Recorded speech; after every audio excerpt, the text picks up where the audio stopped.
everyone, my name's Milo. Hope you're quite well. I am quite well too. Thank you for asking. Yes, so here's what I'm doing today, playing some shoot 'em up games. The idea for this started when I was researching some of the people involved with Umihara Kawase, and Kiyoshi Sakai's old company, Klon, later known as Duel, has a few interesting games in their catalog, including this shooter on the PC Engine. PC Engine, of course, home for many shooter games. This one is called Eldis. New phone Eldis. I don't know. That was an attempt at a joke. So yeah, this is actually PC Engine's CD game. You need the CD attachment, and being a CD game, it's going to have lots of voice acting. So we'll turn that up a bit. Focus on that. Once again, much like with things like Galaxy Daka Gaivan, I'm not going to be able to understand what they're saying, so it doesn't really matter.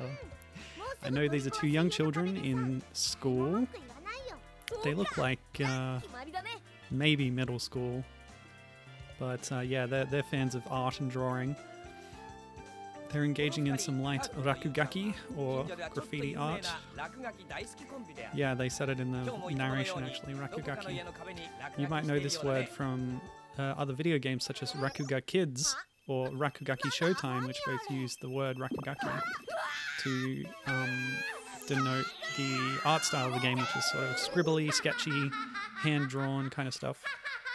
And that's why this caught my eye, is that a lot of the stuff in the game is based on these drawings that the children have done. I thought at first that it would be more reflected in the art style. I think mainly in this case it's kind of an excuse to have wacky character designs that are just the usual pixel sprite art stuff. But that's okay. I'm still using it as a jumping off point to then, after I'm done with this, to play a couple other games I found that have really cool artistic basis to them, which will be Platypus, a claymation game, and Voyager, a Woolfelt game. So that should be interesting. But first, let's get on with this. And Gibbon is here. Shmups. Yes, so easy, normal, and hard. If you pick easy, this is actually quite a difficult game, but if you pick easy, it'll lock you out of the last levels. Sneaky move. So yeah, there's four levels in easy mode, 6 in other modes. Buki no kaisetsu minai miru. Do you want to see something or not see it? I don't know what Buki no kaisatsu is, but I guess we'll find out. I'll pick that we will see it. Might be... Oh, it's the tutorial. Okay. Interesting, fully voiced. So it's teaching us about the power-up system. The little panels there will change their text that will tell you which of the shot styles you're going to level up.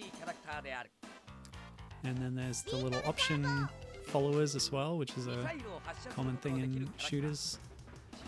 Looks like a very Gradius-style shooter in this case, with the terrain and the little friends dropping things that roll on the ground, but they don't always do that.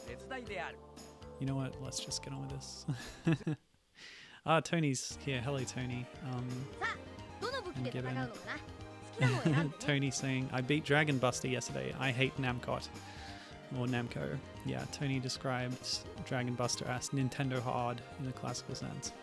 Alright, so we actually get to choose which of the types of power-ups we're gonna get to start off with. I'm not really sure what's going to be useful, to be honest. Spread pattern might be good, but it did look quite cramped in that tunnel, and if a lot of stages are like that, I think we're better off with just number A. Letter A. Okay, let's go. Start the game. I shouldn't mess around too much when I get through all these today. 3 separate games. I don't know why I try and push it so hard. It's because I have so many interesting games that I want to try, and I'm not going to let anything stop me. Okay, so yeah, I think, yeah, what I was saying earlier seems to apply, that it's not exactly that the enemies look like they're hand-drawn, but the design of them is kind of cutesy and inspired by a style that children might be drawing in, if that makes sense. And that's what they're going with here. This puts this game in the genre of cute-em-up, which is a cute shoot-em-up. And I've played some of those before, Koryun, Child of Dragon, PC Denjin or Air Zonk, and I might be playing the sequel of that later in the week if all goes well. So what's this? Barrier, Bommu, or rather the barrier, to be honest. Protecting from a hit or two. Now that says Bawa, power, speed. Yeah, let's upgrade our power. Maybe I'll get speed next time. See what it does.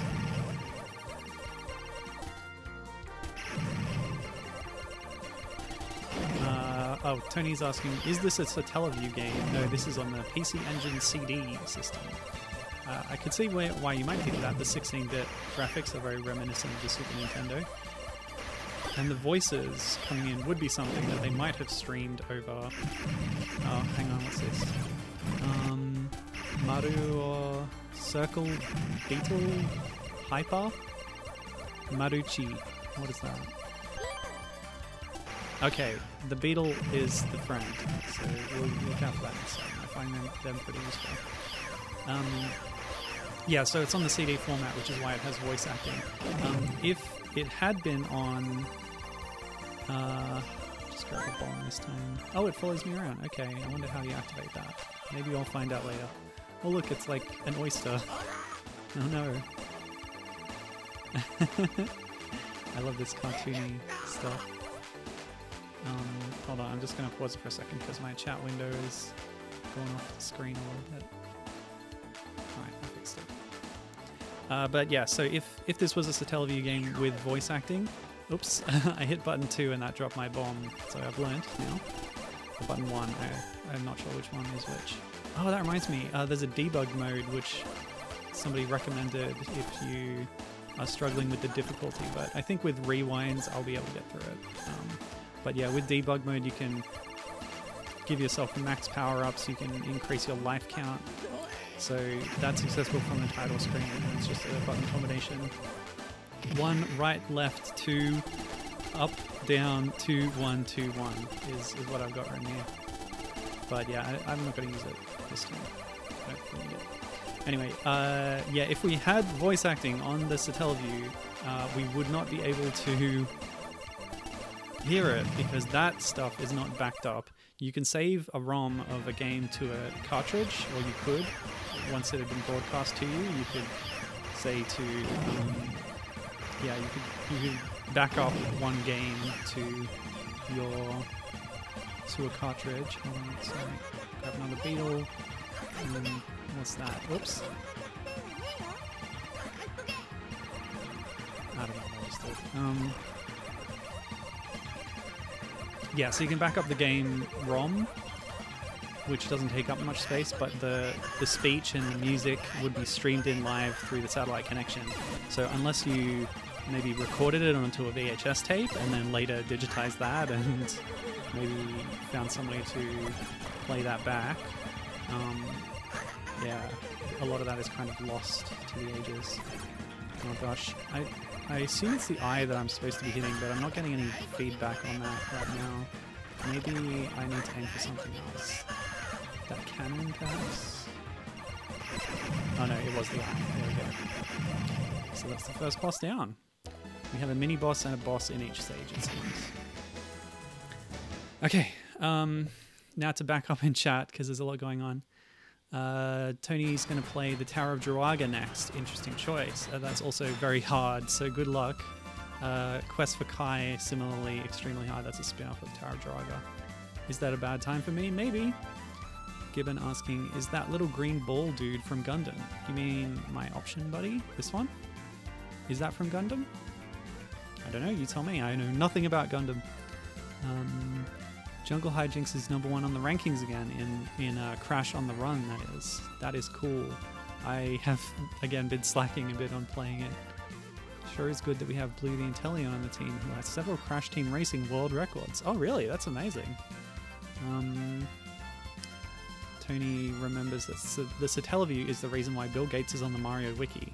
I think I'm going to have to ask for more information on that one. I love 16-bit with voices. It's why I love the Sega CD, says Tony. What a novel online gaming idea the Satellaview was. I even know the Famicom had some online stuff. Yeah, I think you're right. Oopsie. Bad time to pause. And as we see, like with Gradius, oh well, I used that one, that's fine. Easy fun, as with Gradius, you will die when striking a surface, such as the ground in this case, or the walls of a tunnel or something. And this is something, when it's in a shmup, I really can't stand it, but we'll keep going, it's fine. And yeah, we notice just the general wackiness of this game. The kind of projectiles that I have are quite basic, but yeah, let's grab another one. But my little buddies are dropping high-heeled shoes on the floor, which run along, and my other one is shooting out little thumbs up or pointing fingers, perhaps. What is this? Oops. Just grab hyper. Okay, so that gives me a wider shot in addition to my... Oh, it actually changed the nature of one of my buddies. Of what kind of shot they're doing. Okay, that's fine. Interesting. So we're getting through this. So some of the power-ups change which... change what our buddies are doing. Oh, I get it. Okay. So Beetle wasn't the name of the option, it's the projectile that it's dropping. I wonder if I can get a third one if I let go of my bomb. Let's try it. So this is speed and power. Gonna upgrade my shot. Yeah, I said I would do speed, didn't I? Oh, never mind. Oops, what hit me? What hit me? Okay, so next mini boss, giant egg with wings. Suppose I gotta wait for it to open or something.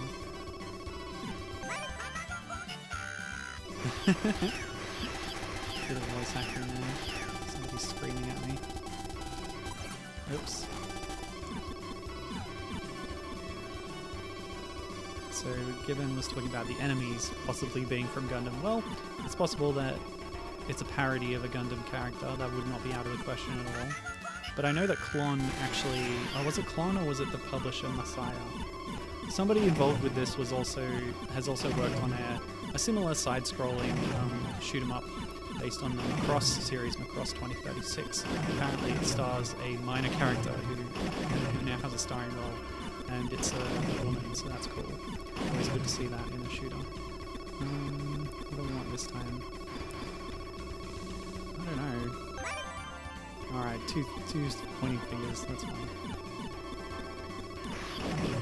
Improve my straightforward shot. Now see, these are walls that are going to kill me if I run into them. Pretty frustrating, and it really would have been better to get some shoes in this section, it looks like. I'll swap them out if I can, otherwise I'll just muddle through. Tony says, from Mario Wiki, but does not elaborate any further. That's it. Okay, this time speed. Oh, I think that actually increases the speed of my ship. That's cool.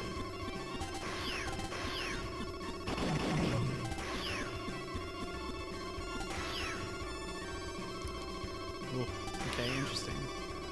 Kill that enemy to get you through. Yeah, see? If I hit it, I die. But you make a little gap that you can fly through. Oops. Requires a bit of precision here. Beautiful. Given saying this makes him... Given saying this makes them want to play R-Type. Lol. Yes, very R-Type style game. I don't know if R-Type was the first to do this style of shoot-'em-up, or even sort of the most popular one. But it's certainly one of the great shmup series.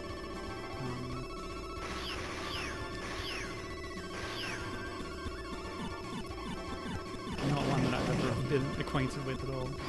All I know about it, I think I've said this before, all I know about it is it uses very HR Giga style designs, and that they digitally released a lot of them on things like the Wii Virtual Console and stuff, but then a while later there was some licensing issues and they all got delisted. but they are making new ones now. R-Type Final 2 is on the way, I believe. So we actually have the bosses talking to us, which is a fun little thing that we can do because of the CD format. Nah. I lost my shield, but that's okay. Oh, I thought I snuck in between them that time. It's an interesting attack pattern, and avoidable if you're skilled enough.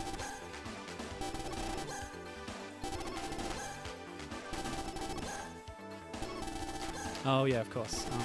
Given says Gradius predates R-Type. Of course, yes. I should have known that. Gradius Konami's very famous shooter series.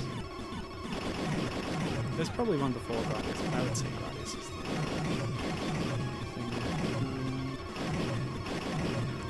It's a heavier in the genre, to be sure. Okay, so we're going to get back to shoes, even though we're out of the tunnel now. Yeah, in fact, I'm going to go for 2 high plates. Give me that, and give me... Cool. I wish they had like symbols or something instead of making you have to read the panel. But that's okay. I can read it. They're mostly like loan words written in hiragana instead of katakana as they usually would be. Oh, okay, that's interesting. The snake boss changed its shape, thus creating safe spots while it approached me. Positioning was important. Given says, some of the R-Type games got put back up. The 1+2 Remake collection is up on Switch, and they put out a collector's SNES cart that has Super and 3 on it. Okay, that's cool. Yeah, it's always good when they get to rectify things like that. And somebody gets hold of a franchise who cares about it and loves re-releases like that. It's very good. That will actually come up later in the stream, actually. Now that I think about it. Creators having ownership over the property and then re-releasing it. We will be talking about that. This game, as far as I know, has not been re-released. Or is this on the it might have been.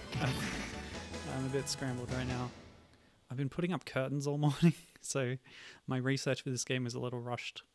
I think it was on the Wii Virtual Console, but possibly in Japan only.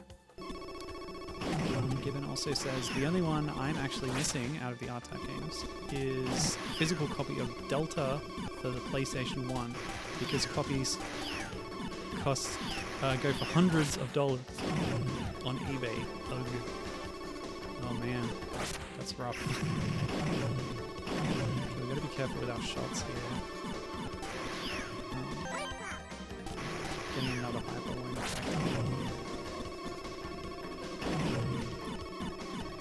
Hyper's probably pretty good for this section. The guns that I need to be blasting are sort of inset into the ceiling. Because they have a wider range up there. Oop. Nice. Alright, power or speed? Let's go power this time. Yeah, my shot got a lot bigger, that's great. This is good. I like cheating my way through this because otherwise, yeah, we do lose a lot of power-ups on a death, setting me back quite far. And these speed and power pickups are pretty rare, actually. I'm mostly getting the ones to affect my body drains there. Just grab that to get out of the way. I'll stick with Hyper for now, it's doing me well. So, the PSX, is that... Oh, what happened there? I was too far down on the screen and I phased into a tunnel wall and died immediately. That's really... That seems unfair, if you ask me. The other thing about the little buddy options, they're called options in Gradius, so usually be a bit more than that. But as with Gradius, they can absorb shots. They can take a shot for you and protect you, which is nice, in addition to increasing your firepower. So it's a very popular mechanic that really took off in shmups in general. The other thing that is pretty consistent with games like this is their movement pattern. They'll follow the same path that you fly in, but on a little bit of a delay. So if you want them to go somewhere specific, you got to do a little move around and they'll kind of catch up with you. Okay, a bit of slowdown here on the PC engine. There's a lot of shots come on screen. Just want to avoid the frog lasers, get through and take a few of those. Much better. And if we get in that gap, the hyper shot from my drones actually passes through walls, which is very lovely. Which is why I'm going to stick with it for even longer. Even though in the tunnel phase, shooting is not very beautiful. But if I say move like this, the two buddies are effectively blocking all shots coming my way directly in front of me, so that's nice. But we also want to hit other parts of the boss. Cool. One sec. We're good? Okay. Oh, that's the speed and power. Let me just grab that. It was on speed, but that's good. That's fine. A bit more agility as well. I prefer just to have full agility from the start, but games do that. That's a Gradius thing too, actually. The power-ups cycle through... My shots actually have a smiley face, I can see in that freeze frame. Oh no, the clam's back. Nasty. Oop. I'll just get that door. Oh, Min is awake.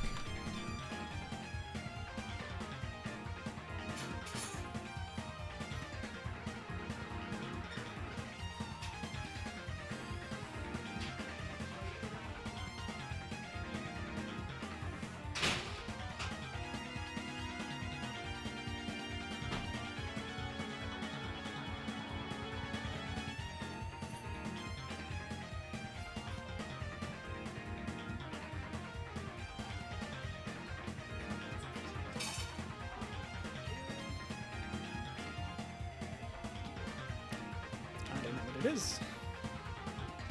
Could be a birthday present. My birthday's on Sunday. Alright, back into it.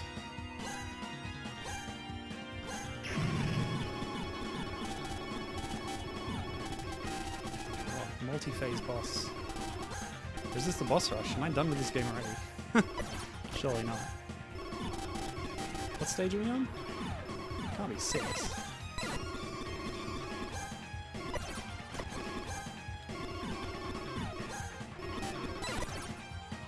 Whoa, whoa, whoa. Oh, right, there's little lasers. They sprout. What a blue on screen at the moment. Gibbon says, we'll have to remember to wish you a happy birthday. Oh, thank you. Well, thank you in advance for something you're going to do in advance. We'll see. Yeah, I'm going to...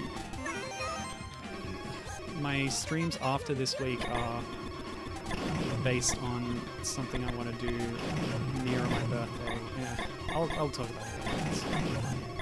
But I'll be doing my birthday stream the week after my birthday.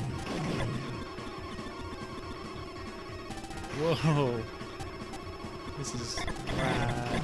This is a really interesting boss fight here. Oh, and yeah, you've got to be extremely careful not to hit those big teeth. We're like in a giant crocodile's mouth right now. There we go, using the hyper. Goes through walls. We've got that last thing over there, whatever it was. And there's a little fish buddy inside.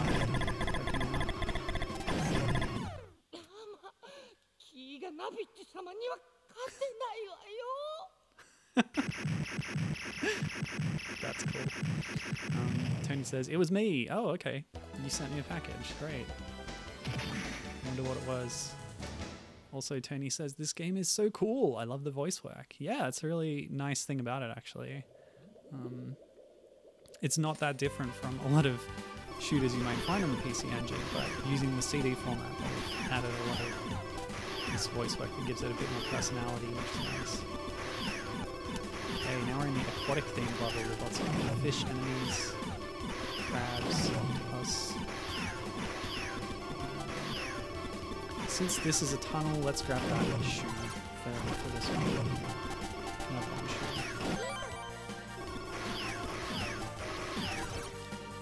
Oops. Enemies approaching from the rear. This is why the B-style shot that we could have selected from at the very start of the game would be helpful here, or C-style even for some of the options. Oh, I got the power up and it didn't seem to change my shot at all. I might be at maximum power, so I'll grab the speed. Whoops, maybe that's too much speed. Oh no. Yeah, this is definitely a backwards shot stage, isn't it? Ah! Alright, let's just focus on the enemy pattern first. Okay, now playing time. Speed up. That'll be good. Okay. Actually, what'll be useful for enemies from the rear is to move like this, then my option is behind me. It's kind of protecting me. Tony says, my grandmother had a TurboGrafx 16 portable in her closet. Oh, that's amazing. I didn't know it came in a portable variety. Is that like the, what was that portable Mega Drive thing? What's that called? Yeah, strange kind of stuff. Home consoles that have a little portable add-on. I've just been playing, so I got a PS5. That's my birthday present. I got it a bit early because I'm on holiday, so I can make some use of it before coming back to work. And yeah, I've been playing Asteroids Playroom, which is a pack-in on the system and really cool. It's like a decent 3D platformer. Has some gimmicky, you know, controller-related function gameplay stuff, where you like tilt the controller to do things, which is, you know, it's okay. But another cool thing about the game, apart from the fun 3D platform stuff, is it's like a celebration of all PlayStation history, and collectibles that you find are old PlayStation hardware peripherals and stuff. Yeah, my shot didn't change at all. I guess yeah, and one of the things that they had was a clip-on screen that would attach onto your PS1 ONE, which is the re-release of the PlayStation, that was smaller and rounder. But yeah, it had this little screen so you could play it completely independently. Oh, somebody was talking there. Was that my friend who was immediately made damsel in distress at the start of the game in a very annoying move? Could be, could be. Ah yes, given helping me out there with the Mega Drive thing. The Sega Nomad was the portable Mega Drive. That's it, that's the one. Alright, let's grab that barrel. Did you play the TurboGrafx 16 portable much, Tony? That your grandmother had, and what games did you have? By the way, if you weren't aware, I'm playing on the PC Engine now, NEC's home console in the 16-bit era of the early 90s. In other territories, in North America at least, I don't know about Europe what they called it, but yeah, it was also called the TurboGrafx 16 because that was a more cool, edgy name for the English-speaking Western audience, I guess. I don't know what PC Engine is meant to tell you, whether it's like, it's a computer, but an engine, I don't know. I have no idea. Who knows how people name consoles, and why they name them such different things in different regions. It's very confusing. Oops. Well, that took out my barrier. Oh no! Can't be having that. Finger's probably better in this fight anyway. So when it goes behind me, since I'm in a forward-focused shot state, I'm going to just avoid the shots. Don't worry about it. Oh, hang on a sec. Why am I shooting diagonally upwards as well? Did I get a special power up? Maybe my last power pickup changed my shot, so it went diagonally as well. actually. So just get in a safe spot. The game's gotten quite loud, so I'm going to turn it down a bit. The opening cutscene was actually a lot quieter than gameplay, so I just don't want it to drown out my voice. Sorry about that.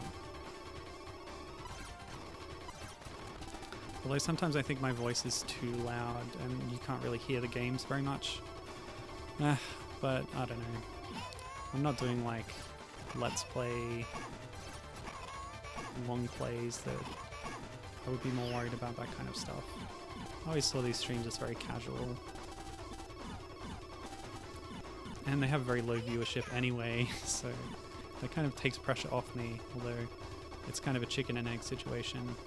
I'm sure if they were better technically, then there might be more viewers. I don't know. Who knows how these things work? Being successful on YouTube is like 99% luck anyway. Alright. I got a barrier. I was actually going for the bomb, but it changed at the last second. Yes, okay, so Tony's saying in chat that their grandmother had a lot of Bonk games. Again, some regional differences. Bonk was known in my territory as BC Kid. In Japan it was called PC Genjin, and was kind of a mascot of the PC Engine in general.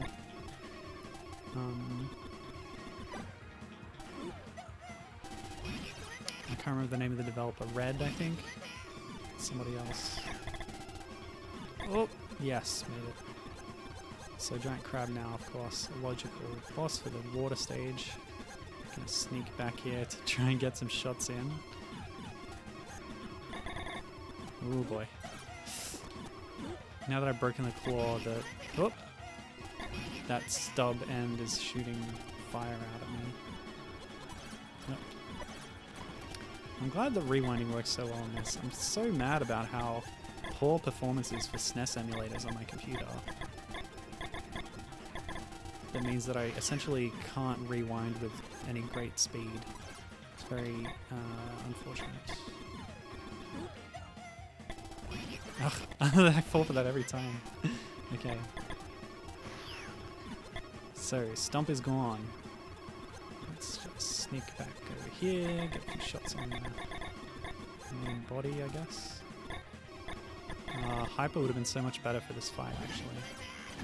Hyper options.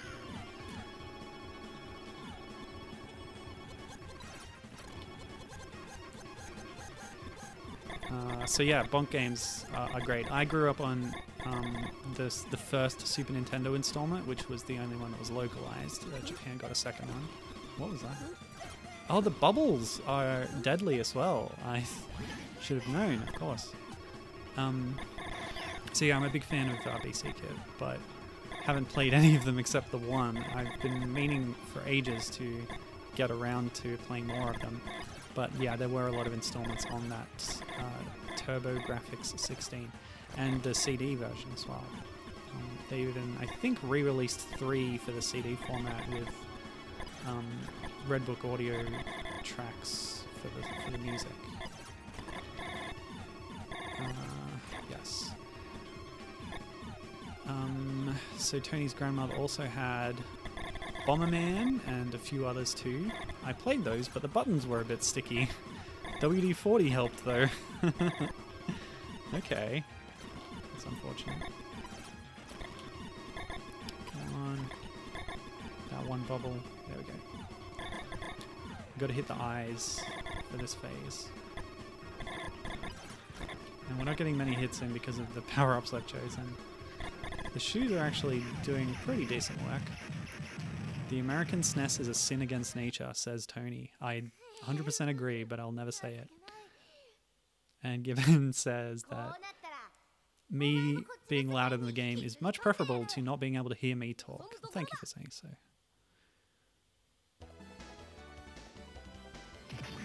Yeah, Tony says that, yeah, the American SNES is the worst Americanized thing.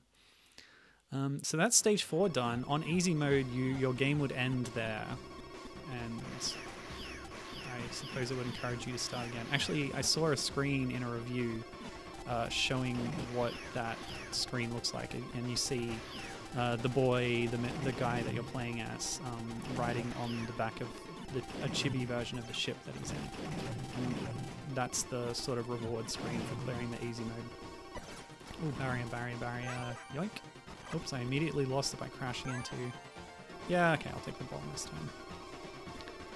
We're in another tunnel wall. Oh, that's nice. So my diagonal shot actually bounces off the tunnel walls and bounces back. That's really cool. Oh, the walls are blocking all the shots. I should grab some hypers when I can for my option buddies. Okay. No! Stop it. Ah! What? Yeah, so we just got through the aquatic themed, you know, area. It's worth pointing out that the series that Given was talking about earlier, R-Type. No, it's not R-Type, is it? It's Darius. Yeah, Darius has enemies that are based on fish and oceanic life. Or aquatic life. In robot form. And I played a parody game based on that a few weeks back. Dasayas.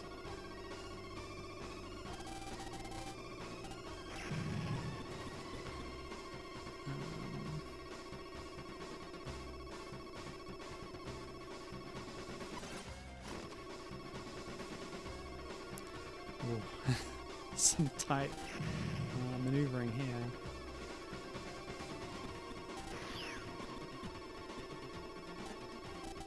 Yeah, so about the last stage, Gibbon said, I noticed this is following the pattern of sea life bosses. Do you care to elaborate on that? In my next stream, all going well, one of the things I'll be playing along with the sequel to Air Zonk is... Oh, man. I didn't even notice that was a wall. What's that? Did I get a point bonus because I already had a bomb or something? Should really have got the barrier. Oh well. Very tight. In here. Oh. Yeah, the pattern of sea life bosses. Oh, yeah. So, yeah, Gibbon was talking about what I was just saying about how Darius has the fish-themed enemies. So it's kind of a trend with certain shooters to use that as a basis for the enemy designs. Maybe we can just sneak through there. Yeah, that's right. You can actually see a little part of the sprite with the head poking out of that can, and if you go the opposite way, then it won't. It won't pop out at you. Ah, stupid walls. I hate that mechanic. It's really annoying. Sorry. Okay. Yes, let me get behind it. Do a bit of damage quick. Oh, this one's tough. Probably a bit more of a mini boss, so let's do this instead. Oh, okay, that was it. Barrier, please. Thank you. Yeah. So another one I'll be playing maybe later in the week is yeah, Deep Blue, another PC Engine shooter that's very much aquatic based. Should be interesting. Rabbits with jetpacks. That's another enemy. Sure. I gotta say though, the promise of this game being based on children's drawings coming to life, like, it's fine. I wish they'd gone further with it. Made them more like my little option throwing shoes. That's cute. That's a cool thing. And I expected more like that, kind of mundane stuff becoming surreal in that way. Nope. I guess I'm at max speed because that speed gave me some points. But the power up did not seem to give me any extra shots for now. It might have increased the speed of... I don't know. Who knows? Who cares? I'll keep getting power-ups, because I think my speed is real good now. So yeah, let's see if it gets even better as we continue. Oh, from behind. They came from behind. What's that? Star Wars. Yeah. Oh, okay. Tony's brother wants to go to Universal Studios Osaka. Oh, hang on. What's this? Ah, my power-up did do something.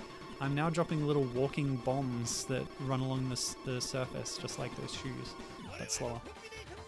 So that's what that did. Okay, so now we have some Space Marines who pop out and then shoot at me. Oh, just gotta be careful. Their movement and their angle of fire. You know what I'm gonna do? Bomb! Yes, got 2 of them at once, lovely. And that's 3. Yeah, so Tony's brother wants to go to Universal Studios Osaka. Asking what do I recommend doing there? Or nothing at all. No, I do recommend... Oh gosh. If you're a Harry Potter fan of those works, then the Harry Potter land is really cool. I'm going to try and grab this, get a hyper. I'm sick of not having hyper. It's my favorite one. Hold on. Just grab that. Oh! No! Rabbits! No! The wall! Ah. Hold on. There we go. Cool. So yeah, what would I recommend at Universal Studios also? The Wizarding World. Very cool. What else did we do there? So last time I was there, they had a kind of, I think it was a limited time event, so it's probably not going to be on there if your brother ever eventually ends up going. But there was this sort of collaboration with various anime properties. So there were rides and merch and attractions based on, well, not rides, because it required a bit, those would require a bit more setup. But yeah, it was like little things based on various anime. So in one of the restaurants, they had a Meet Lupin III experience with a live-action Lupin who was sort of mouthing along to pre-recorded lines. It was very strange. But yeah, he met everyone in the restaurant and would take your picture and stuff. That was pretty cool. I'm a fan of Lupin III. Yes, Gibbon, that is where the Shin Godzilla crossover with Evangelion thing was. They had a special popcorn bucket you could get that was in the shape of Eva 1's head. They also had Shin Godzilla redesigned in the style of an Eva unit. And there was a 4D movie experience where normally they had Shrek 4D, which is, you know, that's a cool thing. But Shin Godzilla versus Evangelion was very cool. It followed the classic formula that you might expect. You know, they fight and then they find out, oh, actually we need to team up against this bad guy. But yeah, it was all like from the perspective of an Eva pilot and like, oh, Asuka's going to kick Godzilla. Oh, it didn't work. What's happening? Ah. Oh no, we just destroyed everything. And yeah, it's... that was actually pretty cool because...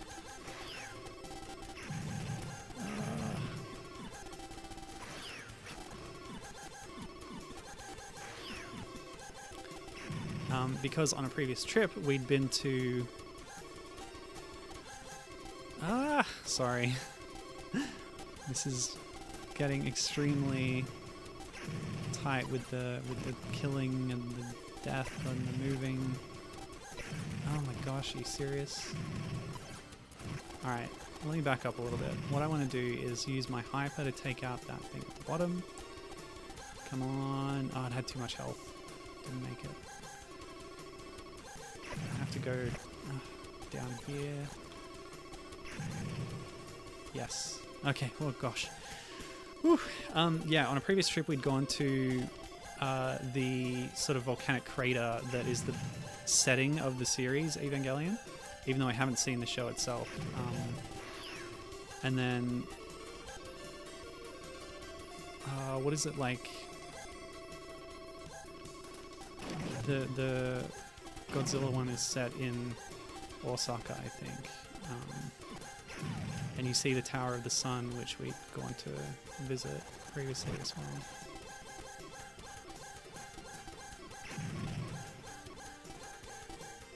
Sorry, I'm not explaining it very well, but anyway, it's cool.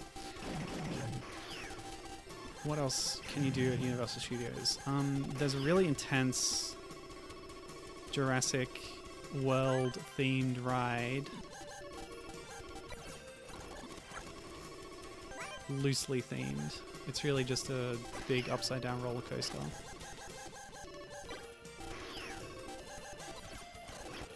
Yeah, it's extremely intense. If you're into thrill rides, it's really cool. If it's very cold that day, as it was when I was there, then you're gonna freeze your butt off. And the line is extremely long because it's a big popular thrill ride. But they still have the old animatronic Jurassic Park river ride, which is really cool. I enjoyed that. Let's grab 2 hypers. Oh, what? That's weird. Did it double up on my existing hyper? I don't understand that. Whatever, that's fine. Yeah, so there's a Jaws ride that's on a raft and has animatronics. There's also a Jurassic Park ride that's on a raft and has animatronics, but they're both cool. I would probably prefer the Jurassic Park one because it's got the dinosaurs, even though the ride itself is a bit older and creakier. Like, you can really tell some of those animatronics are showing their age.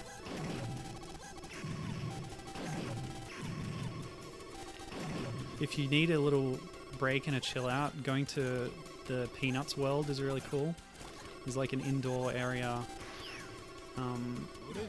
with some like interactive, you know, Snoopy style stuff. Oh, that was the thing that stole the girl at the start of the game. And there's also a really fun, like, smaller scale roller coaster inside there that's a lot of fun. And when we went there, you know, unlike Wizarding World and Jurassic Park Flying Dinosaur ride, the lines weren't too long. It was a less visited part of the park at that time of day or whatever. So, oh gosh, this is just unfair. Whew. Yeah, if I go up here, I don't have to mess with those blocks. Oh. So yeah, that little roller coaster was really great.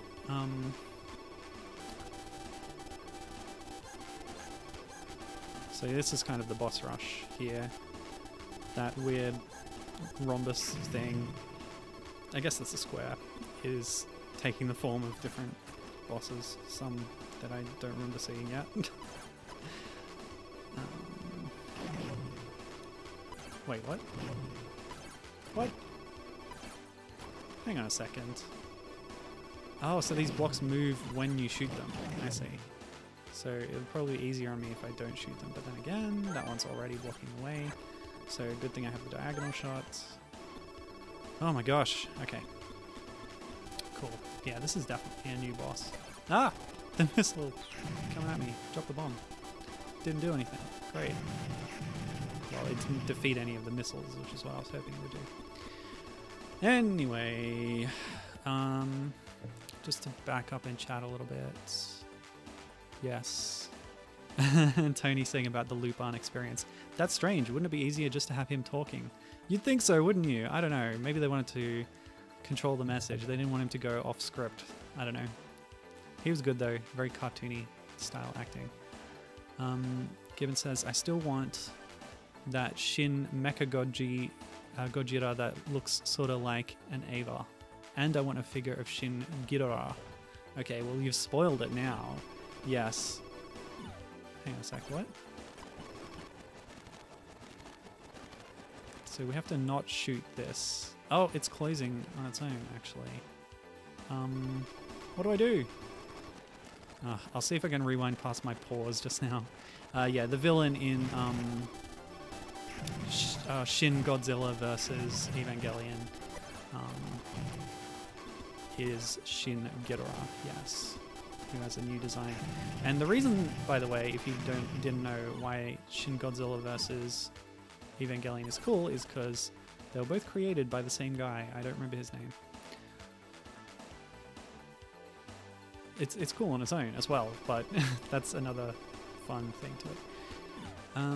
Yes, so as Given is saying about the 4D movie, which is what that was, somebody fortunately has recorded their experience and put it up on YouTube. Oh, that's good. It won't be quite the same as seeing the real thing, but it's at least you get to experience it in some form. So good stuff. Yeah, I did see those Shin Ghidorah figures in the gift store. I didn't get any. Tony asks, what is the name of Elmo's Japan-only friend? I don't know who that is. I do know that Sesame Street has a lot of different regional variants. It's broadcast in a lot of countries, and in a lot of those countries, they have their own exclusive Muppet character to that region. So I think, yeah, probably Japan has their own one. I don't know what their name is. Oh yeah, of course, Tony says, I'll be going too, obviously, also to Tokyo Disney. Got to see that Tower of Terror, yes, with its non-branded theming. It's not, oops. Yeah, it's not Spooky Door themed. What's that show called? Twilight Zone. I was thinking Twilight Princess.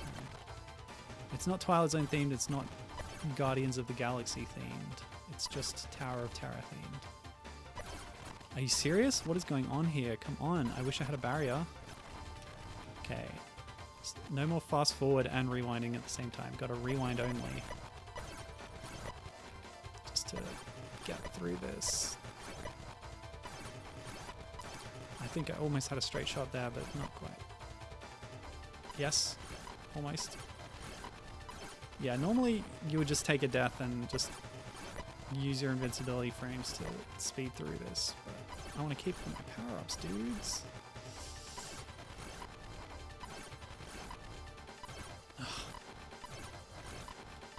Oh, come on.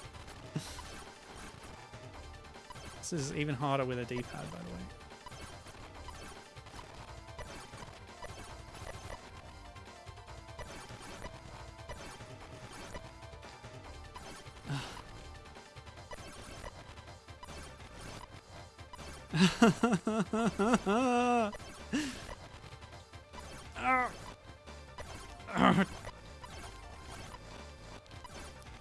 Oof, I'm super tense. Hang on a sec. Breathe.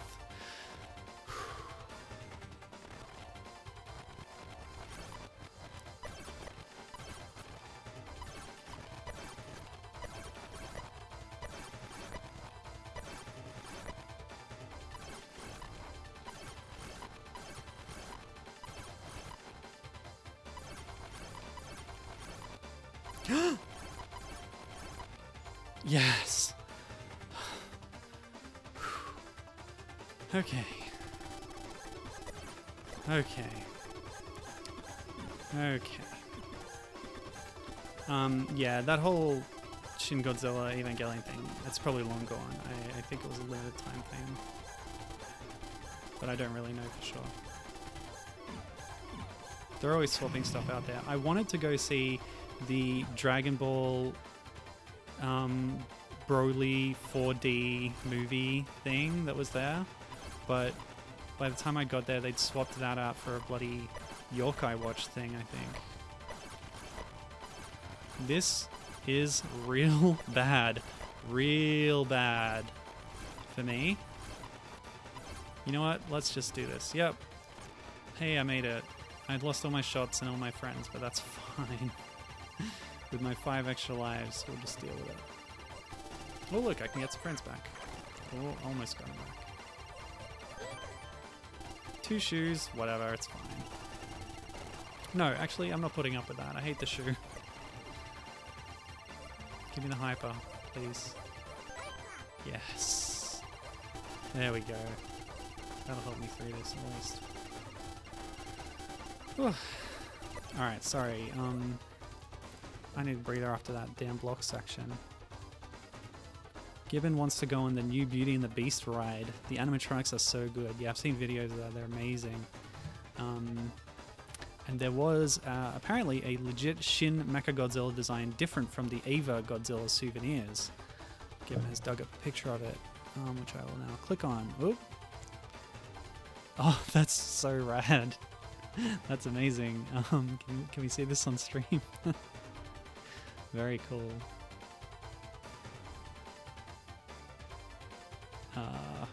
Yes, close that.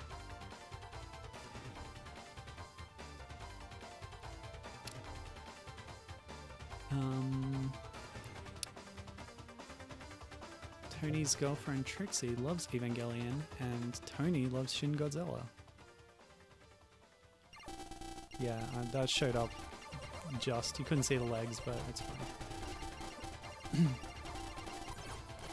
That's the image that Gibbon posted is from a Walmart URL, so I guess that was available in the US at some point. That's cool. Ah, one down. Seems like the kind of boss that gets easier as it goes on. Yes, there we go. Not that it was incredibly difficult to begin with. Yeah, you can get a figure of it. Okay. See, this is tricky, but it's not as just outright super demanding as that last bit. There we go. Oh no! Power-ups, but they're all the way back there. I got one. Take a barrier this time. Hopefully it'll help me through if there's another one of those block sections with my power-ups intact. Not that I have many at the moment. The slowdown is real.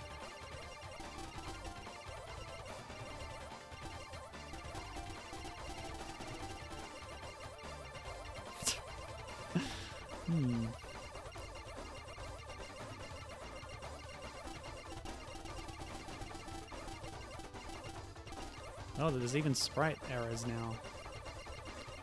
Okay.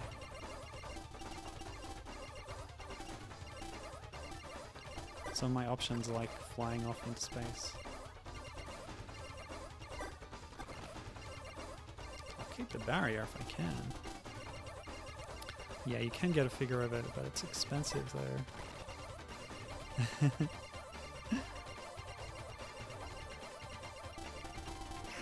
Oh, thank goodness. Oh no, my barrier. Cool, cool, cool. How many more? Are we nearly done? Oh man, I've been at this an hour almost. I was going to play 3 games today. Alright, the third one will not take long. It's more of a show off briefly. I don't expect to make much progress. Oof. Oh, here we go.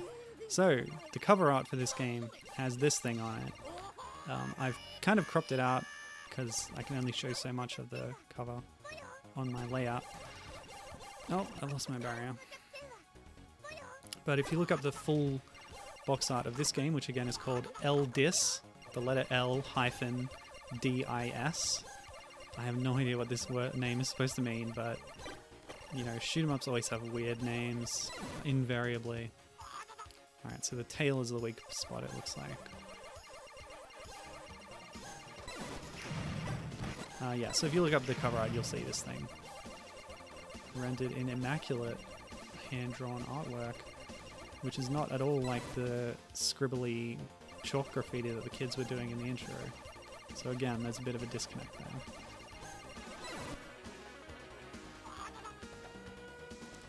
You can only hit this thing every now and then.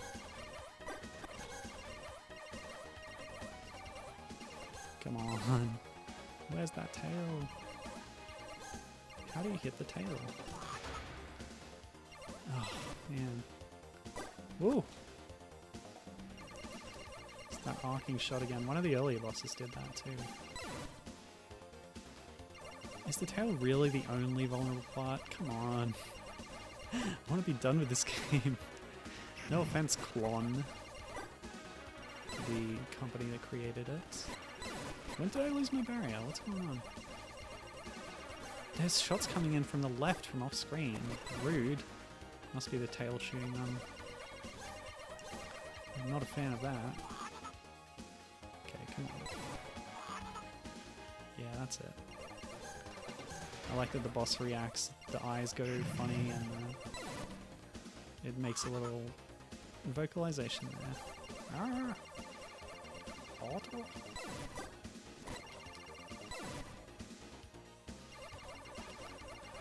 Oh boy. This is just a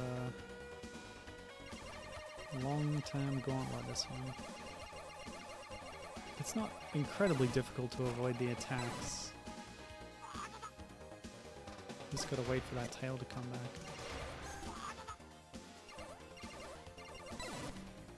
Once again, my buddies are helping me by absorbing some of those shots. Yes, this is the thing on the cover. Or what the thing on the cover is supposed to be. What you can actually see on the layout is my ship on the left. And a little...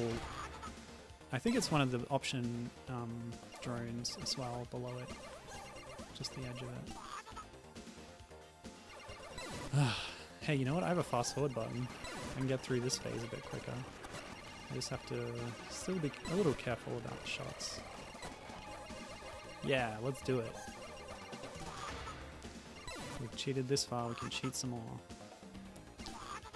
I really should have activated that debug mode, eh? There we go. Boss down, I wonder if there's another phase. That certainly looked like a final explosion.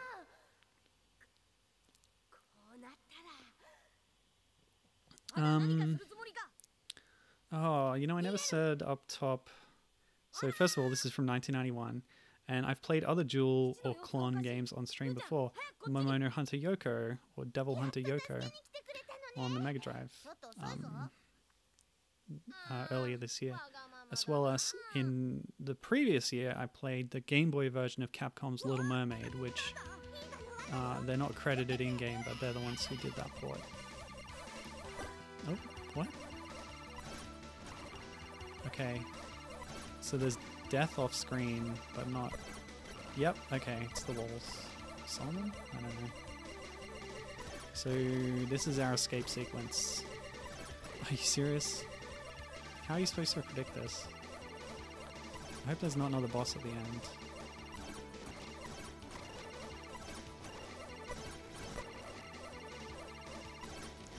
It just starts moving really fast sometimes.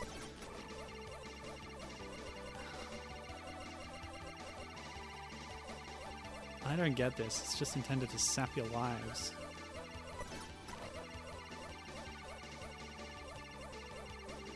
Oh, come on.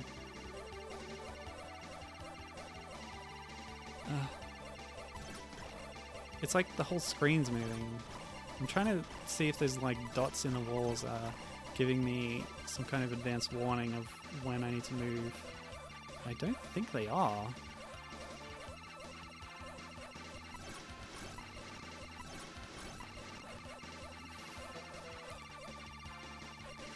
There's like a small screen movement and then it goes in the opposite direction, sort of. I don't know. I don't need to shoot, actually. Or do I? What's happening here? Do I just need to survive? Ah! Do I need to go to the right side of the screen?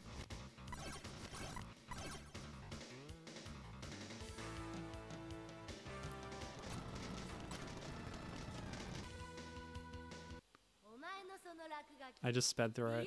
I don't know if that was a good idea.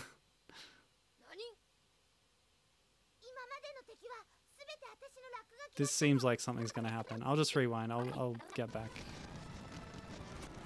It wasn't too far after that. Alright. Come on. I need to see this through for some reason.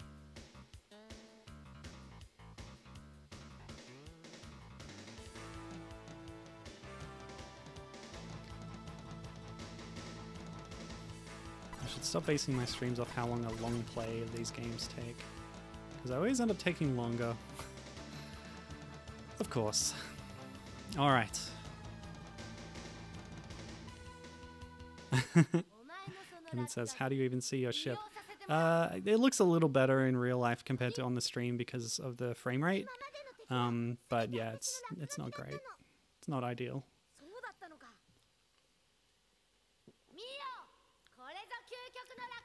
Just check if I have any more notes. People involved with this also made Glaylancer, a well-regarded horizontal scrolling shmup. The publisher behind this game, Messiah, we've seen their publishing work before because they also published the Shubibinman games, Kaizo Chojin Shubibinman, which is like the Mega Man-esque beat-em-up cyborg thing. It had laser swords and stuff. It was pretty cool. There were 4 in the series. Ugh.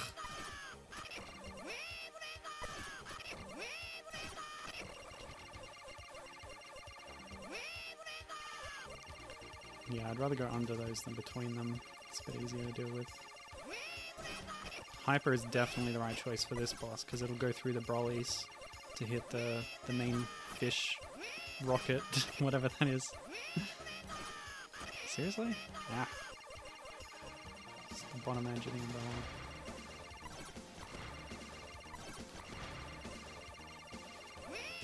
Oh, come on.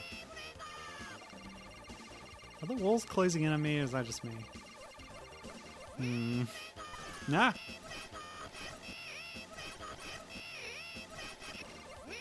Huh. I just realized that Rewind actually plays the sounds in reverse as well. So if you'd backmasked any speech, it would show up using that method. Oh, fish! Look out. Oh, okay. More yelling? Nope, this one again. This is easier to avoid at least. Oh my gosh. Messiah also published Momono Hunter 7, Momono Hunter Yoko, or Mamono Hunter Yoko. Never mind, it's fine. The other thing that popped up on Messiah's catalog that interested me was a bunch of Battletoads games. Apparently, for the Japanese release of a lot of the Battletoads games, Messiah were the ones handling that. Messiah. In the rest of the world, I think Trade West did it some of the time. Yeah. But I didn't even know that Battletoads got Japanese releases.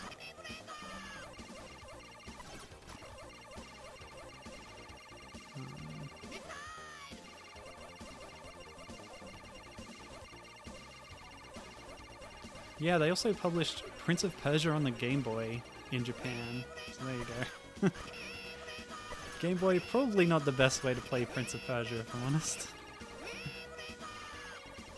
Although I wouldn't know what the best version is. Purists might say the Apple II. Oh, thank goodness. Are we done? Please. Ooh. Oh.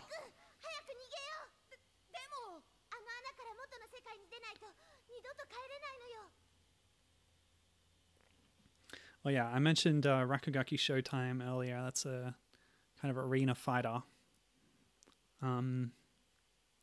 While doing that research and just reading a little bit more about it, for the first time I noticed that Marina Lightyears from Mischief Makers is a guest character in the game. So that's Rakugaki Showtime. Oh, so that was grueling. I feel spent, but we're done with Eldis. Yeah, it's pretty brutal to be honest. And didn't live up to the promise of this, the promise of the premise, where everything would be based on children's scrawlings on a wall. Yeah, I hoped for more, but it still was a fine installment in the cute-em-up genre. So that's fine. Okay. So soon I'll be able to move on to my next game for today. Oh, they're back at it, of course. Lovely.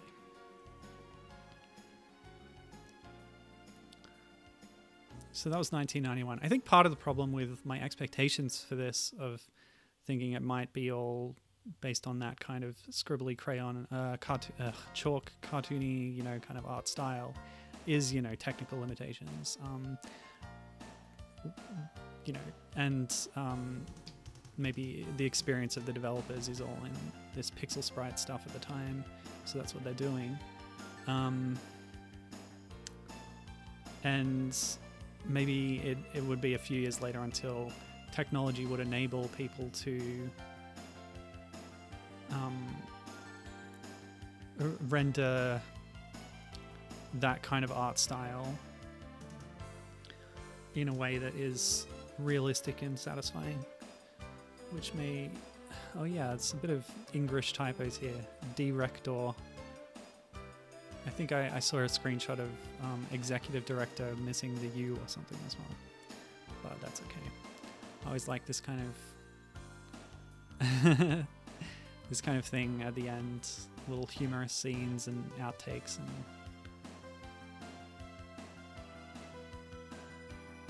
yeah, very good stuff. Hey, Wadito's here, Vadita von Eisengar. Good to see you. Calling out those children. Don't scribble on walls, you vandalists. Indeed. Graffiti is art. However, graffiti as an act of vandalism is a crime, as Jet Set Radio reminds us, of course. So, yeah. The wall that they were writing on was clearly outside some kind of abandoned building, though. There was a smashed window. There it is. Executive Director. Let's not make fun of their English too much. We're not intending English speakers to probably read this. Yeah. That's it. We're done. Oh, the katakana actually says Messiah. So it is actually supposed to be pronounced like Messiah. There you go. Okay. All right.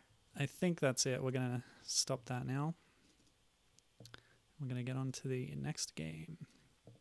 So this is a game from 2006. Very indie made. Let's get the game footage up here. This one. Yeah, now when I tried to play this game in PPSSPP, it's a PSP port, it failed at this screen. But running it in a PPSSPP core in OpenEMU does display this screen properly, which means you can bypass it.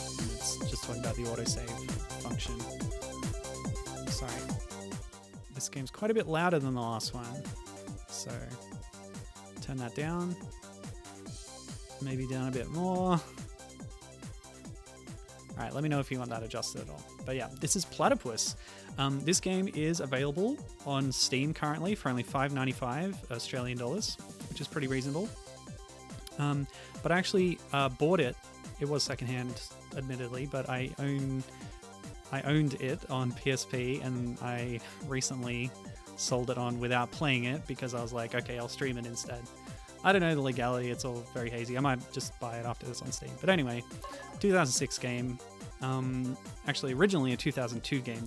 The port to the PSP was in 2006. But I'll jump in and we can talk about it as we go. Oh, I hope I don't lock myself out by picking easy, but I'm picking it this time. I do have access to rewinds on this PSP emulator, which is good. But yeah, I'll just... Okay, so we're in Mongola. Mongola. Level 1, Area 1. And do let me know if you recognize any of the music tracks as we go on, because they're a little bit drowned out by the volume of the sound effects, to be honest, but that's alright. It's still a little bit loud, actually. So I do want you to listen to the music, but I don't want it to drown out my voice. Yeah, all the music in this game is remixes of classic Commodore 64 tunes from games on that platform, made by Commodore 64 composers and remixers. So that's very cool. But yeah, another cool thing that you can recognize straight away about this game is the art style. Holy crap, that fast forward is intense. Maybe I shouldn't rely on that too much, because it rewound me a fair bit. Or did it? What just happened? Maybe I misinterpreted what just happened. Yeah, that's fine. Anyway, yeah, so this is Platypus. It was made by a very small team, mostly by one person. Oh.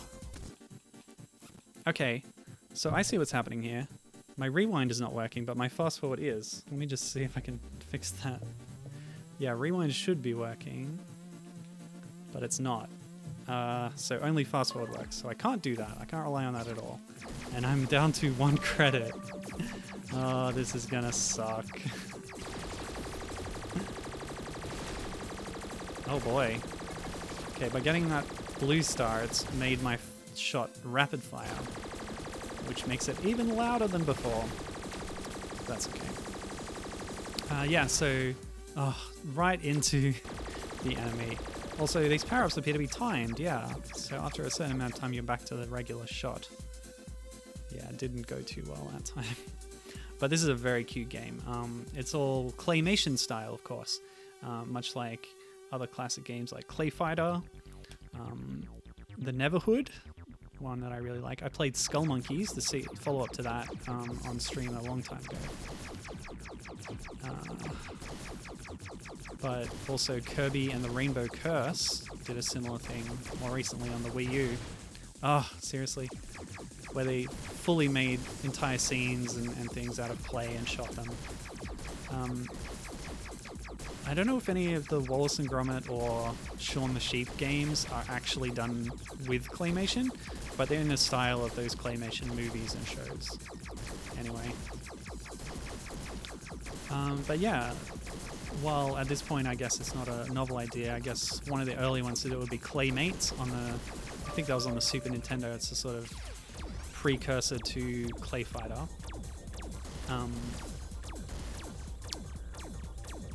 And I've always said that certain games that use pre-rendered 3D models converted into sprites are sort of, in a way, kind of similar to the concept of claymation. Stuff like Donkey Kong Country and that. But, oof. Yeah, something about how technology has to catch up to let you do things like this. So this was originally released on the computer in 2002.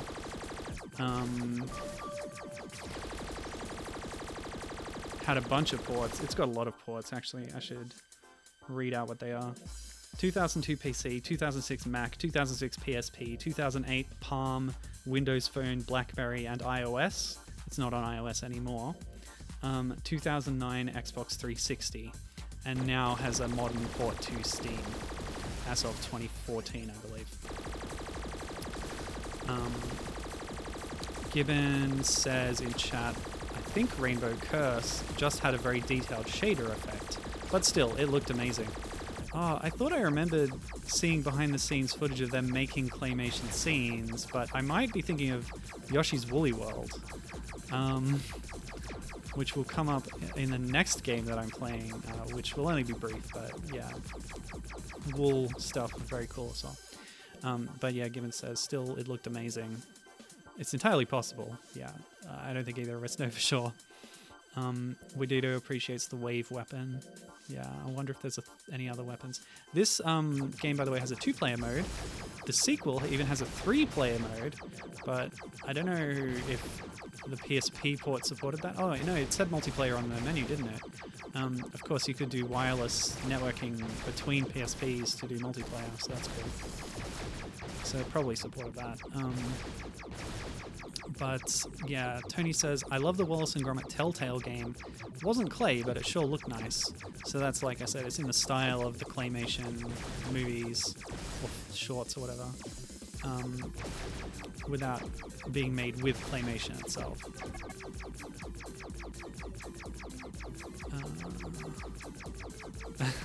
Remember when Telltale made good games, says Tony. You are dead, dead, dead. But I'm back. I might not last too much longer, unfortunately, but there was like a level select screen when we started up, so hopefully if I clear this, I'll be able to get more continues for my next level. By the way, if you shoot the grape, it explodes into, if you shoot the bunch of grapes, it explodes into many small grapes that you then collect. That's a cute touch. I lack the firepower to take on the big one, but I'm gonna try. Gonna take a few shots. Battle damage, very cool. Yes, there we go. Of course, the pilot got out in a parachute. I hope you saw that. Yes, so this game, let me tell you about it. It's pretty cool. According to the description on Steam, by the way, it's an addendum to the list of ports. They're working on a remastered version of this, which is nice. There's a bit of a history there, but let's start at the beginning. So, a little... why did I say little? A guy in New Zealand called Anthony Flack was... oh, gosh. Had this idea to make a claymation game. So he went out and bought some plasticine. Apparently plasticine was hard to come by in New Zealand at that time, according to his word. So what he did was he got a relatively small amount of plasticine, and using that made all the elements of the game, all the assets, the ships, the background trees and stuff, all the little explosions, the various enemy designs and things. Made them all out of grey plasticine. He didn't have a whole lot of different colors, so he'd mushed up a bunch of colors together, ended up with grey, and made everything individually with that. Took the photos of it needed to say, we've got this ship banking up and down, so you take photos from different angles of the ship model. And then once he had the photos, he recolored it all digitally in Photoshop or whatever. So all this was made with grey plasticine that was then touched up afterwards, which is a very clever idea.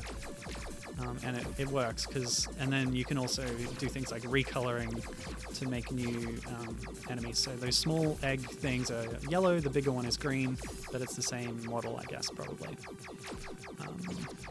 So in addition to all of the plasticine art and stuff, Anthony Flack also was the designer, coder, and sound, not music. Yeah, but with some help from Michael W. Bower on additional code and George Bray as producer. Yes. So that just added to my timer if I got multiple blue stars. That's nice.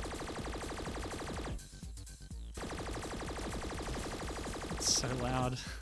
Should I turn it down more? Is that okay? Yeah. But yeah, a lot of the work on the game was done by this one guy, Anthony Flack, so it's a really impressive thing. Oh! Especially with how accomplished the game looks and everything.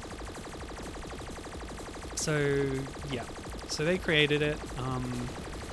The development name that they went under... oh. So that's all my continues gone. Retry level. Oh no. So the number of areas I got through was still within stage 1 there. So, oh gosh. I guess I'm just going to try again. Yeah, we're not going to beat this game today. That's how it looks like right now. I don't know if there's any cheats I could do. Probably not, but I guess I'll just try again. Hopefully we can at least see what the next level might look like. But already it's just super impressive what they've done here. Not just the claymation assets, but adding to it the parallax scrolling in the background and just really good color design as well. Like, it looks really vibrant and lovely. Oops. Yeah, very impressive overall. Yeah, it plays well too. Oh, I do have analog support for the PSP here, but I don't know if I prefer it. Yeah, I'll use it for a bit.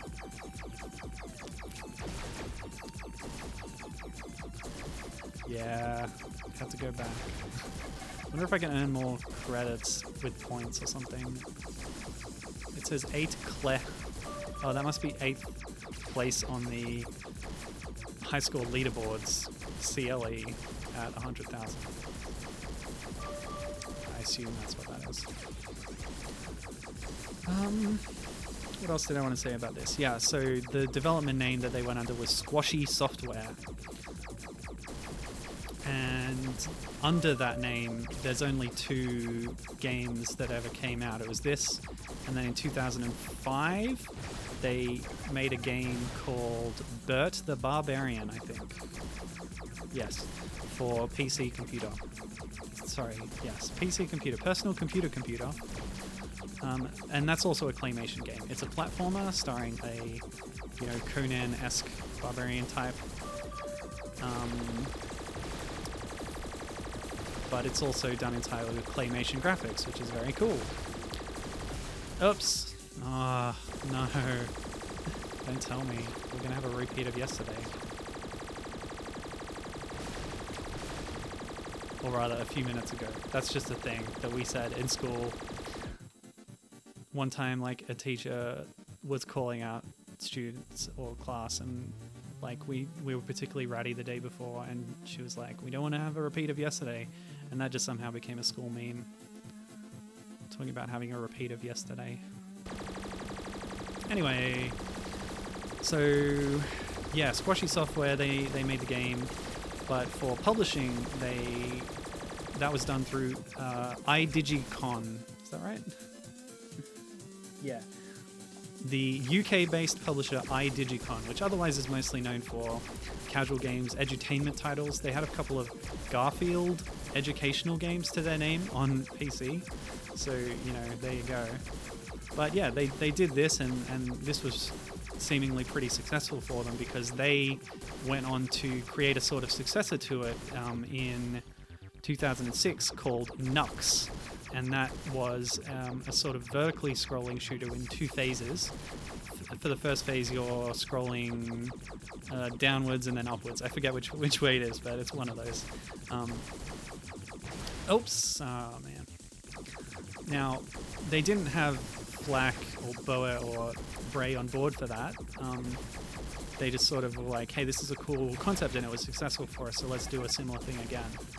In fact, all of the fruit can be shot. The banana, there's a bunch breaks up into individual bananas, and the cherry as well. That's fun. I wonder if it's worth more that way. Anyway,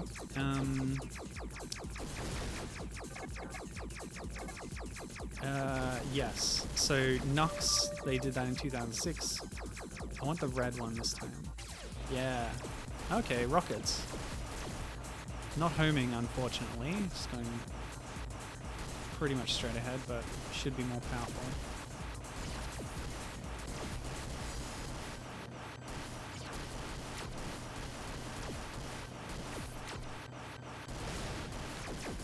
And after Nux, you know what iDigicon did? They went and made a complete sequel to this game. Platypus 2, released for PC. Yeah, Nux was also on the Mac, but Platypus 2 is only on the PC still. That was in 2007. However, with Platypus 2, they did actually have Anthony Flack and George Bray on board with graphics and stuff. So that's cool, gives it some more authenticity. But the programmer, or yeah, I think it was the main programmer or the director, was the same guy who had previously done Nux for them. So it's kind of a coming together of these claymation projects in a way. So that's cool. But yeah, I guess at that point, iDigicon sort of had ownership of the IP. But over time, either they weren't going to do anything with it, or they were on the way down themselves or whatever. I'm not sure what happened to them. But what I do know is that oh, I got to keep referring to my timeline here. Yeah, it wasn't until 2019 Anthony Flack came back, and you know, the original creator, designer, artist of this game, came back and bought back the IP and gained, you know, the rights for both the original game here and its sequel. So Platypus 1 and 2 are now owned by Anthony Flack, the original creator, which is nice. He came back and formed a new company called Claymatic, and I guess their mission is now to make more claymation games, because they've got an early access thing in the pipeline right now. A platform fighter called Clodhoppers. So that's nice. That's on the way, as well as a remaster of this game, as I said. And so Claymatic have republished Platypus 1 and 2 on Steam under their own Steam, so to speak. And presumably buying them now is, yeah, supporting the original creator, since he's got the rights back for it, which is a very nice thing. Yeah. So if this is looking appealing to you, I might not be able to show off too much more of it. Actually, you know, I don't have rewinds, but I probably have save states, right? Just test that. I do. Okay, so I'm on my last life of that credit, but I can come back from with more credits still. I'm doing a lot better this time than I was on the previous run. But yeah, problem is that saving and loading state kind of just takes more time up, and we're limited on that today, but that's okay. Oh, see. My last save was a little while ago. Oh no, I like the wave. Oh well, that's fine. We're seeing new foreground elements or backgrounds now. There was a kind of structure back there, as well as these buildings back there. Very nice. I like the style to this world. There's a whole backstory to this game as well that I kind of didn't really have time to read up on, with whole, like, Mongola, I think is the name of the place we're in now. And then there's, I think, a faction called the Colossans. I think they're the baddies. Yeah, I'm not really sure, but if you're interested, it's all online. Just go read about it, I guess.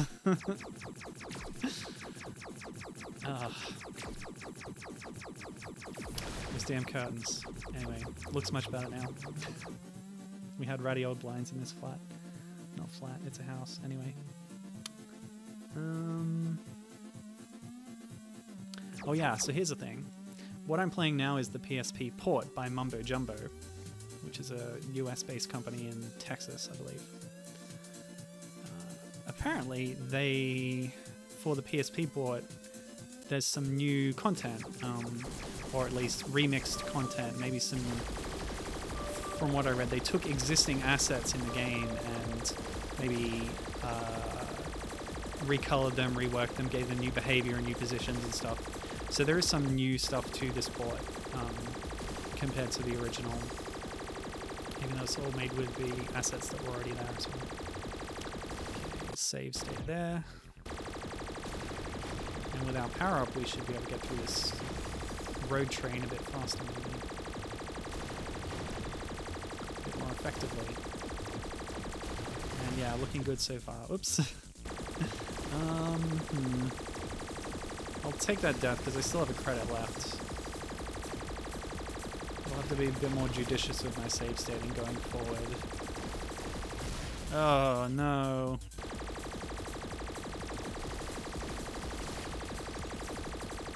Oh! Alright. The save stating starts now. Actually, what I'm going to do is remap my rewind button because that's not working. Here's a PSP, by the way, a launch model, it looks like. Quick save that one, quick load that one. So I've rebound that. Oh. What happened? Oh no, it's got fast forward locked on. Why did that happen? Uh-oh.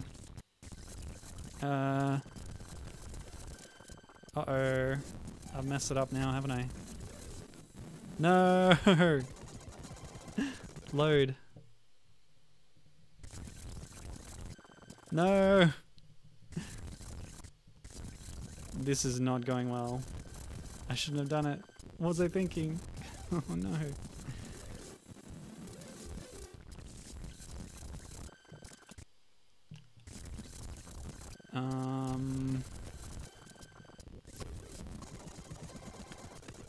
I think we might be done. Sorry. I really hoped to get through more of this. But now it's stuck in fast forward mode. And I don't want to just do that same level again. So yeah, I guess that's it for Platypus for now. Oh, wait, did it look like that the whole time? What? Hold on a second.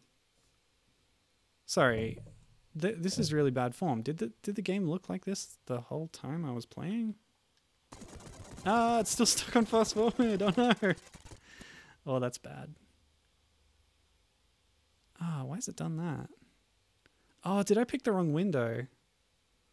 That's unprofessional. What did it look like? Oh man, that's dumb. Oh, I'm ashamed. That's what it should look like. Oh god. And that was easy mode too, by the way. So it's back. Original game by iDigicon. Really? There's the musicians too. Ah, no credit to Anthony Flack. Lame. Oh boy. So yeah, it's got the multiplayer instructions. We didn't see lightning. That's cool. Weapon pods. Didn't see those either. Right. Oh man, I'm really annoyed that it might have looked like that the whole time. Did it? Somebody tell me. Or did I mess it up more recently? What's survival mode, I wonder? Might as well try a different mode. Show you what the game is supposed to look like if that was all wrong.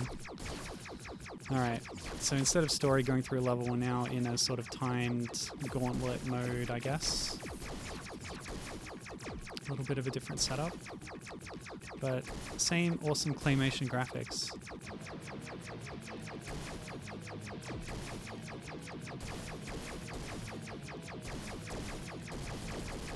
Not getting anything in chat.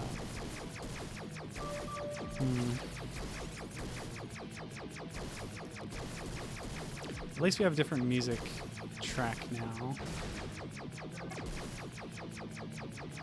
I guess I'll have to review the footage later. Let's see if I can get that lightning up. Oh, I haven't unlocked lightning or something. Maybe it's not going to give it to me until later. Let's take... Oh, yeah, that'll do. Tony says it looked fine earlier. Okay, so obviously something I did messed it up during that whole snafu with the fast forwarding or whatever. Thanks for letting me know. Oh! Oh! I see. Survival mode gives you 1 life. But hey, I got 4th place on the leaderboard. That's cool. My name's R, by the way. Let me see if I have any more notes to say about this game.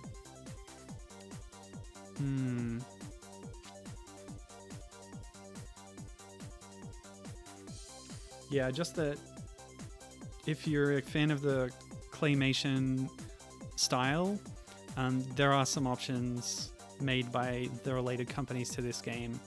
Like I said, Bird the Barbarian is a platformer, Nox is a vertical scrolling type thing, and there's Clodhoppers in development now as a platform fighter as well, as the sequel to this game.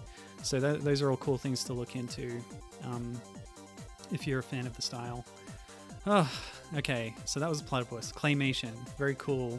And the entire game made just with that, which is really nice. I think even these letters look like they're made with clay, which is cool. Right, so let's do something else. By the way, this is the box arts for those two games. Probably won't see much of them in the next bit. Okay. So this is what I'm going to do. I'm taking my iPad. I'm not using it for re-streaming my own stream to see if it looks right and to look at chat, but I still have a chat window up in my computer, so I can still read everybody. So that's good. Okay. So I said before that I'm also going to play a felt wool game today, and this is an iOS game called Voyager. I just have to get it up, get it working. Hold on. Why is that there? Ah, hold on, sorry. Technical difficulties, we'll work those out in a second. All I have to do is open a certain program, QuickTime Player, and using this I can capture footage from an attached iOS device that's connected to my computer. This is something I've done once before on stream, at least once. This one. Whoa, marvelous, great. Okay, now I'll get my computer to pick that up. No, not that. Sorry. So claymation is cool. Oh no, my mouse. What happened?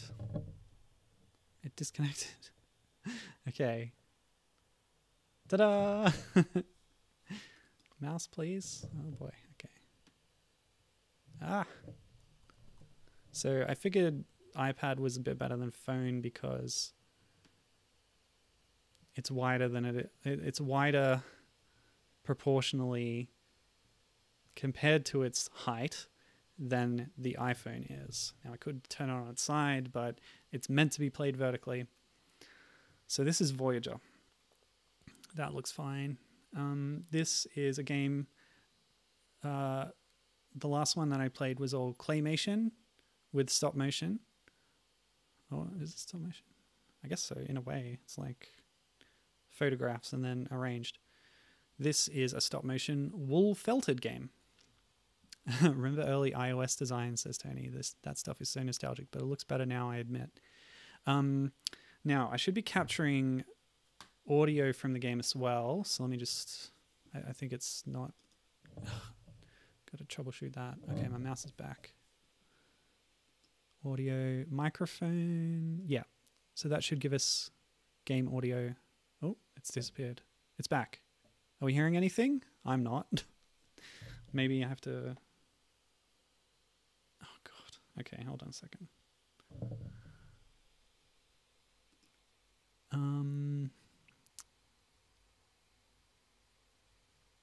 Are we really not going to have audio? Oh, here we go. See if that works. Yeah, there we go. I believe this is public domain music, but I might still get a copyright claim from it. Who knows? Having said that, let's actually turn it down on the output, just in case. Okay, so how do you like wool felt? I talked about other claymation games before. There's not as many that use wool as a design feature. Really, the only ones that come to mind are Good Feels games for Nintendo, Kirby's Epic Yarn, Yoshi's Woolly World, and Yoshi's Crafted World use it to various extents. Woolly World is probably the most, fully featured of the wool-based games in terms of its art style, but I don't think it's all done with real materials. This one is definitely done using photographs of real materials. By the way, there's another screen here that you can see. You can go to the website of the author, who is Ken Amarit, based in New York. Let's show the tutorial, actually. Why not? This game was released in 2012. Excuse me. Okay, I guess that didn't work. It's been updated a couple of times since 2012, but I think maybe some things got lost in the shuffle. The latest update was a month ago, wherein Ken actually said that, oh, okay, so a tutorial makes the opening phase of the game slightly differently. So as it says, you tilt your device to move your... Did it say that before? I might have just blanked it. Anyway, whatever, it's fine. Yeah, the latest update was a month ago, and it said that it removed the screen shake that happened because he got a lot of feedback, and he agrees that it's a lot better without the screen shaking. So that's interesting that even, 9 years later, he's making those sort of significant changes to the game based on feedback. Although I think it languished for a while in deprecation hell, unfortunately. But it's back. You can get it right now on the iOS App Store for free. You just have to... I don't know. When I searched Voyager, it didn't come up. So you might have to look a bit harder. I'll definitely include a link. Oh, tap and hold. What does that do? Oh, it slows it down. Oh, that's lovely. Okay. Tutorial. Very useful. If things are getting overwhelming, you just tap that. And the sun and moon are getting closer together up there. So I guess you only have the slowing down power as long as they're separated, and that's sort of a timer on it. Yeah, so what was I saying? I'll put a link to the website of the guy in the show notes, which would have a link to the store page of the game. Actually, I did end up finding it by searching Ken Amarit. So if you know how to spell his name, Ken space Amarit. Ugh. Know that your family would be proud, Voyager. Then you can find the game on the App Store, hopefully. When sun and moon collide, you must let go. Yeah, so it's all tilt controlled. I said up front and in promotion for this stream that I would be playing all shmups today. This isn't really a shmup. It scrolls in the same way as certain shmups do, but we're not really shooting anything. We're just avoiding things and trying to get it higher. But it's the same sort of setup. And honestly, when I first read about Eldis, two things jumped to mind, which was Platypus, which I'd had on PSP UMD for a while and hadn't got around to playing, and this, which I downloaded ages ago on my phone. Oof. And I knew I wanted to show this off today as well. Ken Amarit, by the way, is a game designer. There's only 2 projects listed on his website, which is this and Nest, which is another wool-felted stop-motion video game. But in that case, it's more, you know, it's one of those things that these amateur auteur game designers kind of make and take to cons and things. It's in, you know, quote-unquote active development, but he takes it along to events and things and lets people play it there, and yeah, it really only exists in certain spaces and times. But it's a 2 versus 2 multiplayer arcade game, which is an interesting, you know, concept, I guess, compared to this. Oh boy, okay. Again, this is all tilt controlled. I'm holding my iPad up and just moving it back and forth. Bump the microphone a little there. There's screen scroll, of course. But yeah, all these screen elements are made... Actually, I don't know about the little gems, but everything's made with wool felt. He did say in an interview I read on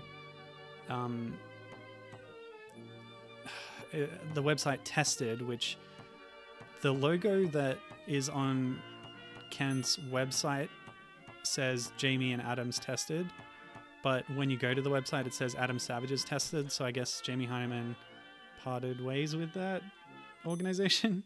I know, you know, they worked together on Mythbusters for a long time. Wait, what? Did I have to tap that? I think I missed it.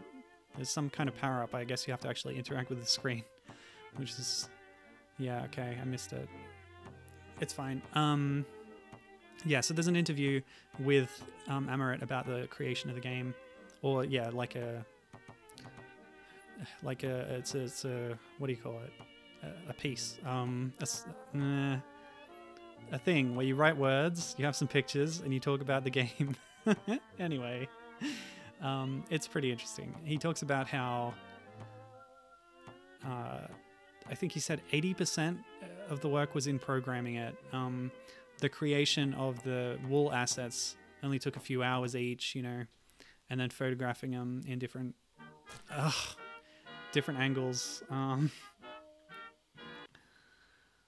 Okay, so we're going to tap that thing this time. Whoop, I did. I tapped it, and it gave me a boost. So that's common with, like, free-to-play games in this style that let you skip ahead if you've gotten a certain distance, but it usually costs you something. But I will be unlocking a new music track soon. That'll be nice. And I got high enough up after the boost. Oh, that happened again. To get to some new assets. I guess since I've got fast enough, I can tap that at the start and advance to this sort of phase 2 automatically, which is nice. Oops. Yeah, okay. Oh, oh man. No. 1 star. I collected 1 star. Oh, okay, I see. You have to tap the boost icon as the first thing you do, otherwise you go into phase 1.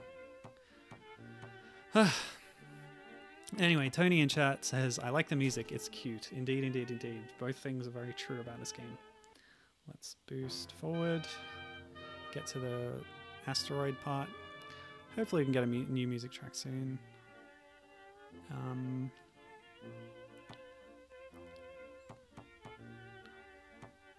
But yeah, I think, again, like with Platypus, it's a really notable achievement for one person to make all the art assets in physical space and then photograph them to put in the game. And that's really cute. So like everything here, the little burst when I get a star, all the objects and the backgrounds, all done with felted wool, which is where you take wool and you kind of jab it with a needle a bunch of times, a special needle with barbs on it, and that kind of pulls the fibers back on themselves. Oh, I accidentally scrolled too far back, and then a new song is unlocked. There it is. We've got it. Lovely jazzy old number there. Yeah. Oh, what was I saying? Yeah, you take the wool, you jab the needle in, and that results in like a fluffy texture that sticks to itself quite well. Which is how they maintain the shapes that they're in. And even like the little flame effect beneath Voyager, that's a few different flame felted kind of, what would you call them, models, sprites? Just creations that have been superimposed on there, animating like that.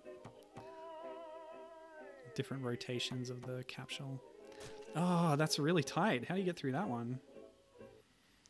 700 more stars. Okay, we might get there eventually. Anyway, what else can I say about this? Oh, the name. Judging by the shape and the name, it's probably based on the real Voyager space capsule, right?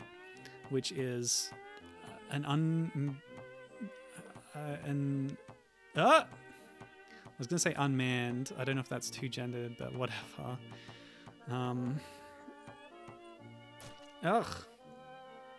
Yes, sort of an automated or remote controlled probe.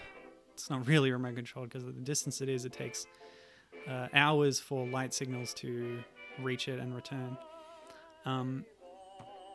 Are we alternating music tracks, are we? Okay, that's cool. Yeah, but so this was a probe that was intended to leave the solar system, and as it went, it would take photos of planets that it passed. So this is how we have access to a lot of close-up photos of a lot of the outer planets of the solar system that we couldn't see before in as much detail, including Neptune, Uranus, Pluto, probably. Maybe it didn't pass Pluto. Anyway, it definitely went past all the gas giants. Oh, yeah, we made it past that one star that gave us so much trouble. That's good. I think sometimes the screen is mirrored for a bit of extra challenge. Can I pass between these? Yes. Oh, it's tight though. Anyway, Voyager's a cool little thing. This is all from memory. I didn't do any research on Voyager, so I hope I'm not wrong about any of this, but it's a real life space program that happened and was quite successful and has resulted in a lot of cool scientific information and yeah, photographs to inspire people of our own solar system. So animals in space, I didn't expect that. We got elephants and mice and things, and now snakes too. Beautiful. I noticed that some of those animals were bursting and releasing smaller animals. I don't know. I guess that's just what animals do in space. The other interesting factoid that I know about Voyager is that the television program Star Trek Voyager, they named the ship in the show after the real-life Voyager spacecraft, which is sort of turnabout for... Oh, tricked me there. For, yeah, an earlier space probe, or I think it was a shuttle actually, was named Enterprise after the original Star Trek's starship. And so Voyager kind of returned the favor to NASA. Excuse me? Did that just glitch on me? It's pretty rude. But we can advance straight to animal space now. That's nice.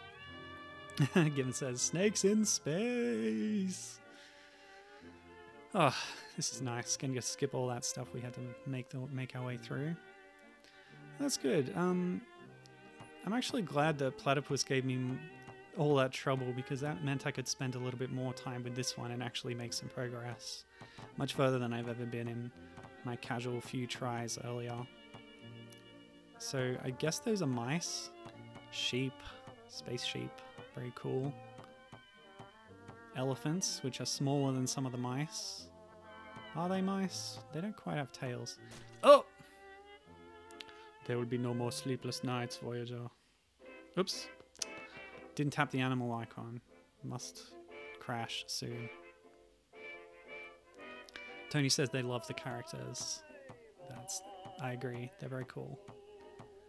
I wonder if having a taller screen would help much on this game, actually. It would certainly be a little different. It would show you more what's coming up, but I feel like it's more important to react to things that are immediately in front of you. There's not too much long-term planning you can do, because you do have quite a good control of your craft. You have a reasonably tight turn, you're able to do if you tilt far enough, and since it's all gyroscope based, you can do quite subtle movements if you're quite careful. But as with all gyroscope motion based games, it can be troublesome sometimes to be precise. I really got to go between those, don't I? If it's like that. They're like ferrets or something, maybe. Or fish? Unclear. But another thing I should probably try is using my slowdown a bit more.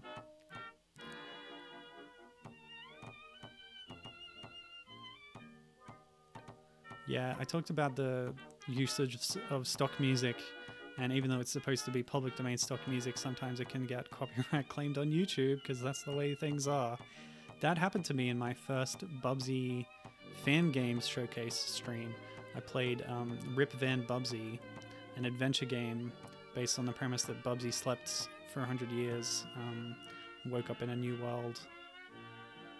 And that had old, like, jazzy songs that were supposedly public domain, I guess. It was the intention, but my video got a bit of a grumbling on it from some music rights holder or other. Nothing that affected my channel long term, fortunately. These space octopuses. It's rough. Okay, are we through animal space? We are. We're into ear space. Oh, cool. Tony just downloaded the game. Oh, dang it. Watching chat, not watching my spaceship. But that's okay. We can skip ahead to hand space now. Body space. Oh, I need a drink.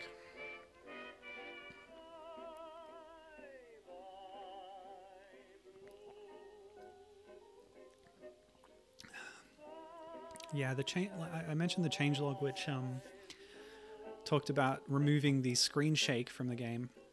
Oh, you're kidding me. This very moment was written at birth, Voyager. I don't know when the screen shake actually happened in the original version. Yeah, so things are getting more surreal as we advance into space. This is kind of a fantastical idea of what Voyager might have seen as it got out into the far reaches of space. Just weird stuff.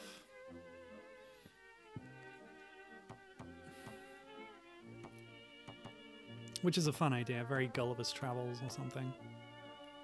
Or even stranger than that. Oh no, the ears are reappearing, but there's a pattern to them. Oh, oh boy. Oh no. Oh. Oh, that was rude. I don't like that.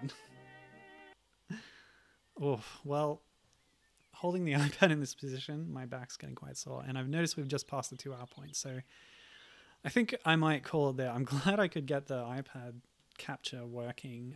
That bodes well for future streams.